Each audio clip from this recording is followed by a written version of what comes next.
And Kim, when we look at, your life story, you started off as a respiratory therapist. You said you practiced for about 3 years or so, and then you jumped into management. Who has been the biggest inspiration in your life? Well, I found inspiration in lots of places, through people, events, or writings. There hasn't been any one person per se. While I find Michelle Obama hugely inspiring, I'm also inspired by so many people that I've worked with over the years. As I mentioned, with their day in and day out dedication and commitment and their own achievements, I find that very inspiring. And anyone who uses their talents to make the world a better place to me, are sources of inspiration. And, my daughter is a constant source of inspiration for me. She continually reminds me what's important, and I want to be the best role model I can for her. Yeah, and I'm sure she's looking up to you, over all these years, seeing your own career grow. And how would you, for young moms or parents with families, what is your advice for them to, still be able to focus on their ambitions, their careers, and have a happy family?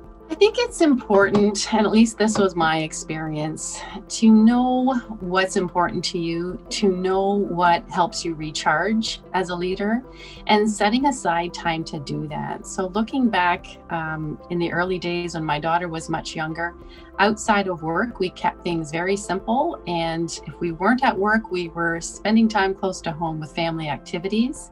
Knowing as a leader, it's okay to unplug. To protect that time to recharge is important, as well as having others around you see you unplug. So I think we need to move away from valuing, working flat out 24/7 and talking about working flat out 24/7, because that's not going to help us sustain our energy for the long run.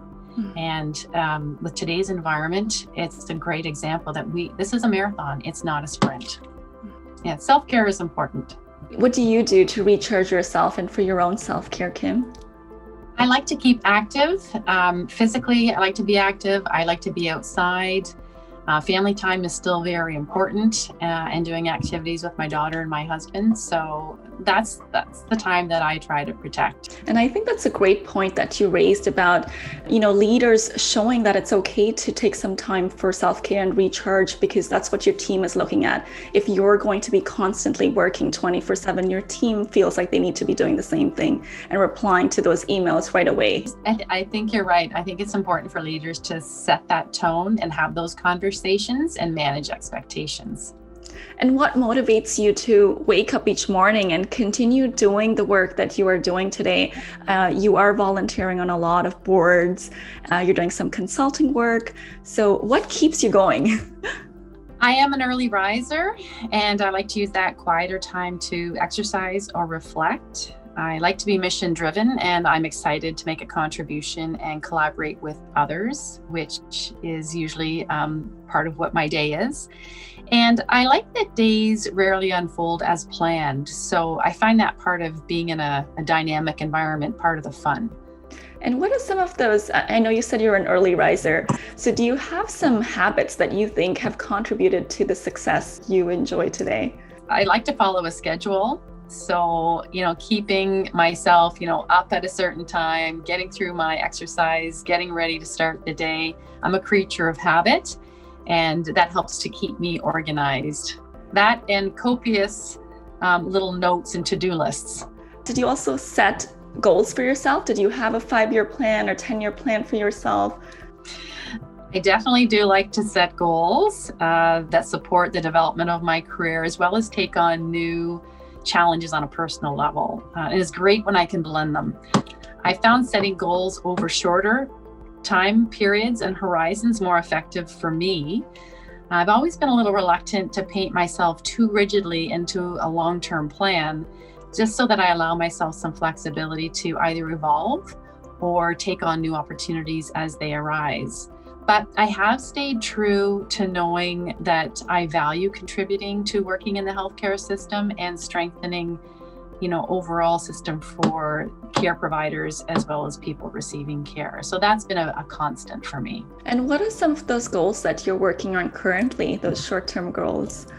I'm currently taking some governance courses and staying abreast of the trends that and the impacts that the current challenges are having on organizations, both at the operational and governance level.